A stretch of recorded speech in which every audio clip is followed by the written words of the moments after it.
নমস্কার। ইস্টবেঙ্গলের খেলা হলো। ইস্টবেঙ্গলের খেলা এবং ইন্ডিয়া টিমের খেলা। অত্যন্ত ক্রুশিয়াল দুটো গুরুত্বপূর্ণ খেলা নিঃসন্দেহে। আমি যখন এই ভিডিও শ্যুট করছি তখন ইন্ডিয়া টিমের ব্যাটিং শেষ হয়েছে। ভারত 253 রান 254 রানের টার্গেট রেখেছে ইংল্যান্ডের সামনে। টি-20 ওয়ার্ল্ড কাপের সেমিফাইনালের ম্যাচ। সঞ্জু স্যামসং শেষের দিকে তিলক ভার্মা কিংবা শিবম দুবে খুব ভালো ব্যাট করলো। সঞ্জু আজকেও আবার সেঞ্চুরি মাঠেই ফেলে এসছে। 89 রান করে আউট হয়ে গেল। দারুণ ব্যাট করছিল। একটা সময় দেখছিলাম 220 স্ট্রাইক রেট। তো বিরাট অঘটন না হলে ভারতই ফাইনালে যাচ্ছে এখন মোটামুটি বলে দেওয়া যায়। আমি জানি না যে পরে কি হবে, বাট আমি ব্যাটিংটাই দেখলাম, দেখে এই ভিডিও করছি। এবার ইস্টবেঙ্গলের খবরের দিকে আসা যাক, বা খেলাটার দিকে বিশ্লেষণ যদি করতে হয়। ইস্টবেঙ্গল আজকে ড্র করেছে এফসি গোয়ার বিরুদ্ধে ঘরের মাঠে ড্র, গোললেস।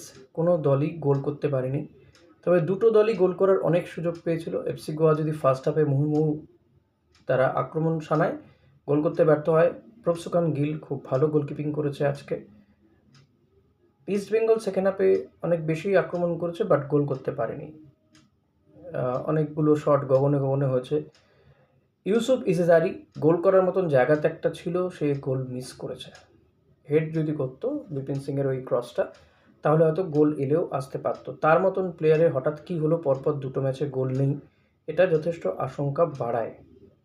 অস্কার বুজোর আশঙ্কা নিঃসন্দেহে বাড়াচ্ছে ইউসুফের হঠাৎ করে ফর্মে ডাউন হয়ে যাওয়া। কোথায় আটকে যাচ্ছে, এটা অস্কারকেই খুঁজে বার করতে হবে।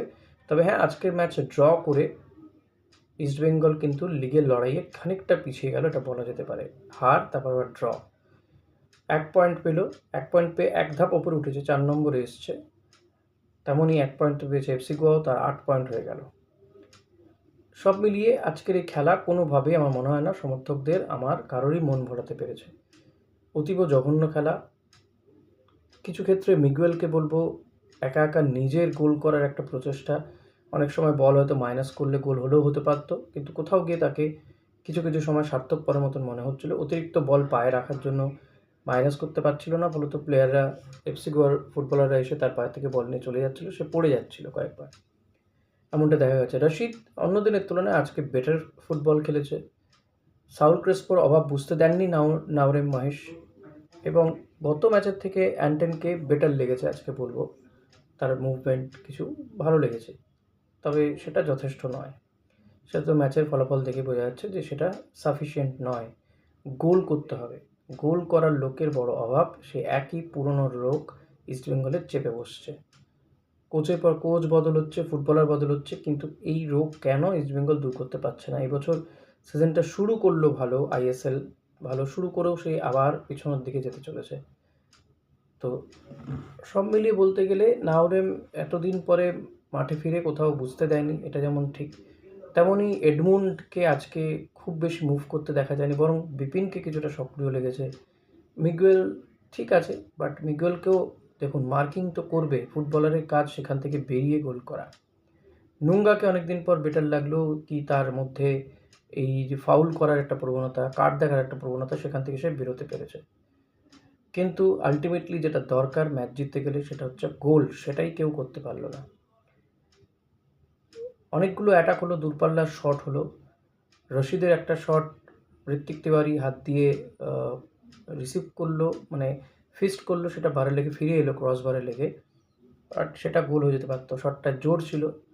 তো প্রভসুকান গিল, সেও গোল খেতে খেতে বেঁচে গেছে, বা তার ভালো সেভ রয়েছে, নাহলে ইস্টবেঙ্গল আজকে এফসি গোয়ার কাছে হেরেও যেতে পারতো, এমন একটা পজিশনও কিন্তু ছিল। মুহুর্মুহু আক্রমণ করছিল এফসি গোয়া।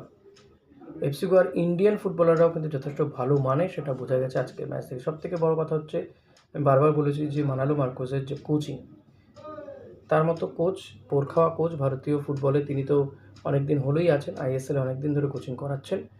তো তিনিই কোথাও গিয়ে বাজিমাত করে বেরিয়ে গেলেন, অ্যাওয়ে ম্যাচ থেকে 1 পয়েন্ট তুলে নিয়ে চলে গেলেন। তবে এবার যেহেতু ডাবল লেগ নয়, সিঙ্গেল লেগ, প্রথম এই 1 পয়েন্ট 2 পয়েন্ট কিন্তু অনেক গুরুত্বপূর্ণ। 1 পয়েন্ট 3 পয়েন্ট পরবর্তীতে সেটা বোঝা যাবে যত লিগ বড় হবে।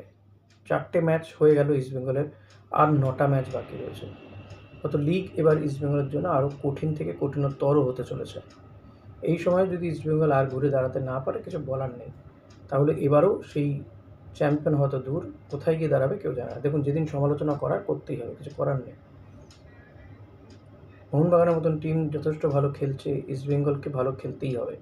ইস্টবেঙ্গল ভালো শুরুও করলো, বাট কোথাও গিয়ে ইউসুফ ইজাজারি মতন প্লেয়ার সে আটকে যাচ্ছে, সেটা তো কোচকেই বার করতে হবে, তার রণকৌশল রেডি রাখতে হবে।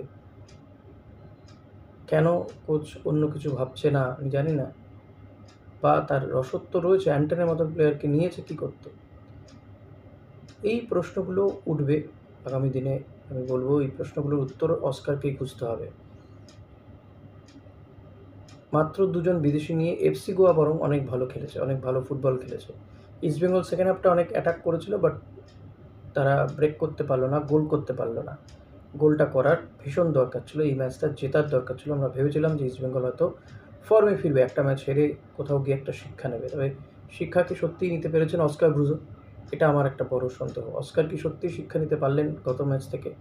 এই ম্যাচে ডিফেন্সিভ ফুটবল, দু দলেরই ডিফেন্সিভ ফুটবল, বলতো গোললেস একটা ড্র ম্যাচ দেখতে পেলাম। শুরুর দিকটা ভালো লাগছিলো, অ্যাটাক হচ্ছিলো, কিন্তু গোলটা হলে হয়তো ম্যাচটা আরও বেশি উপভোগ্য হতো।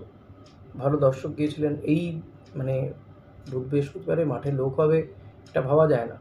তো সেই জায়গায় মাঠে তো লোক গিয়েছিল, সমর্থকরা গিয়েছিলেন।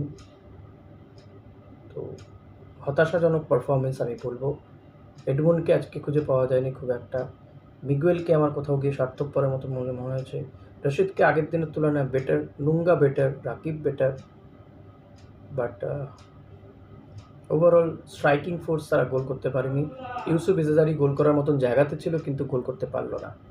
এটা একটা বড় ব্যর্থতা, এই মিস। কিন্তু এই ধরনের ম্যাচগুলো বার করতে গেলে, কঠিন ম্যাচ বার করতে গেলে গোল করতেই হবে। সে তো স্ট্রাইকার, গোল করার জন্য তাকে নেওয়া হয়েছে, তাই না? তাই গোলটাই এক্সপেক্টেড। জানি না আপনাদের কেমন লেগেছে, অতি অবশ্যই জানাতে ভুলবেন না, কমেন্ট করবেন।